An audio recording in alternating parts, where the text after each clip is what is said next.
मेरी अभी परसों ही फिल्म रिलीज़ हो रही है जिसका टाइटल है खून भरी मांग। और एक फिल्म के अंदर 3 ऐसे मुद्दे हैं जहां पर जैसे आज 21वीं सदी है, औरतों को हर बार कहा गया है कि उनके लिए बहुत सारे आरक्षण है, बहुत सारी चीज़ें हैं और वो लोगों ने उसको मतलब उनको बढ़ावा दिया है, समाज में सबसे आगे हैं। लेकिन कहीं ना कहीं अत्याचार जो होता है उसके सबसे पहले टारगेट औरतें ही होती हैं, मतलब वो सबसे ज़्यादा होता है। तो उसमें भी हमने उसी मुद्दे को उठा के फिल्म बनाई है और वो दर्शकों को बहुत भाएगी।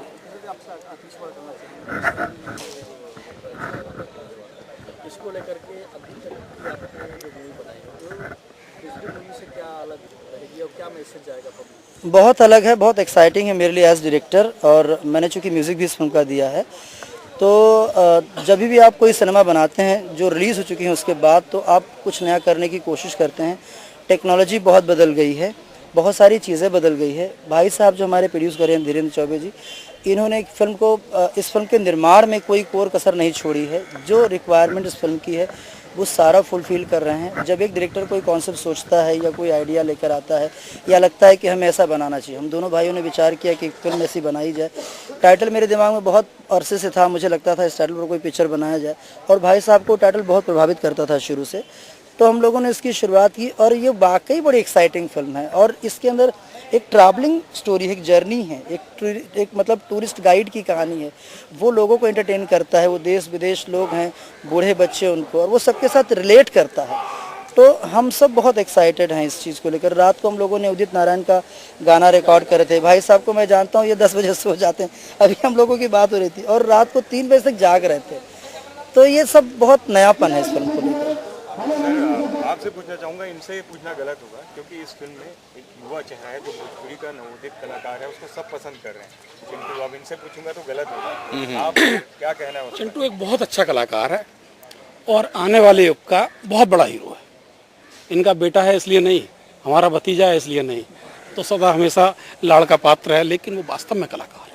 और इस पिक्चर में देखने के बाद आप लोगों को एहसास हो जाएगा कि उसने सबको पीछे छोड़ दिया। भोजपुरी के सुपरस्टार हमारे, उनकी तो विषय में कोई बात कर ही नहीं सकते हम। रवि भाई भी यहाँ पर मौजूद हैं। अरे रवि जी किंग रहे हैं और किंग की भूमिका में आए हैं और यहाँ भी बहुत अच्छा कर रहे हैं। आप लोग देख ही रहे हो, गेस्ट की तरह आए हैं और कुछ अच्छे ही करके जाएंगे।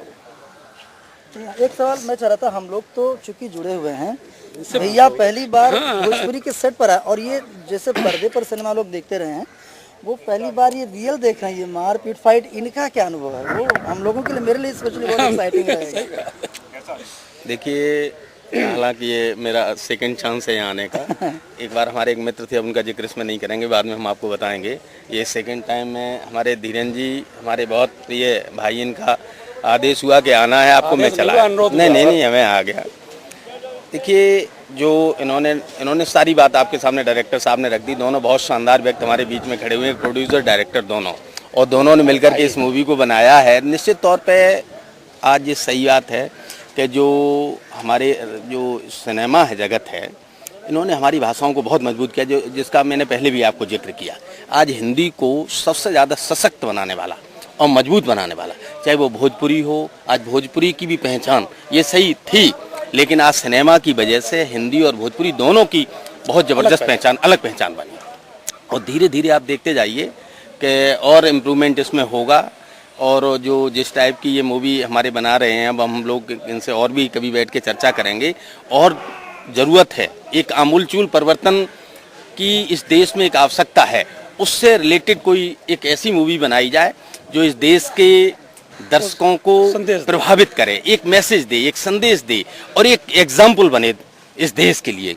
और वो यहीं तक सीमित न है, वो दुनिया तक सीमित बने, ऐसा हम चाहेंगे, ऐसा मुझे भरोसा है। मेरी शुभकामनाएं प्रोड्यूसर को और डायरेक्टर दोनों को, उनकी पूरी टीम को, कि इसको बहुत शानदार सफलता मिले और भविष्य में भी और अच्छी मूवी लोगों को देते रहें। धन्यवाद। इसका मतलब है बहुत जल्दी आपका योगदान होगा। नहीं हमारा योगदान- एक्चुअली आपका नहीं आशीर्वाद से सब मैं कुछ हो रहा है। बहुत अच्छा हो गया है क्योंकि जब सरकार की सहायता होती है, जब मतलब जिनके हाथ में सत्ता या पावर होता है उनकी सहायता होती है, तो सिनेमा के अंदर और प्रबलता और निखार और आती है।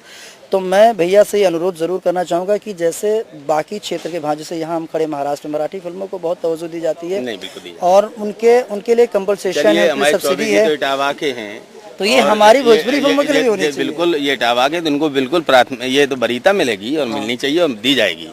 भाई साहब गवर्नमेंट के सर्वे सर्वा है। चलिए थैंक यू।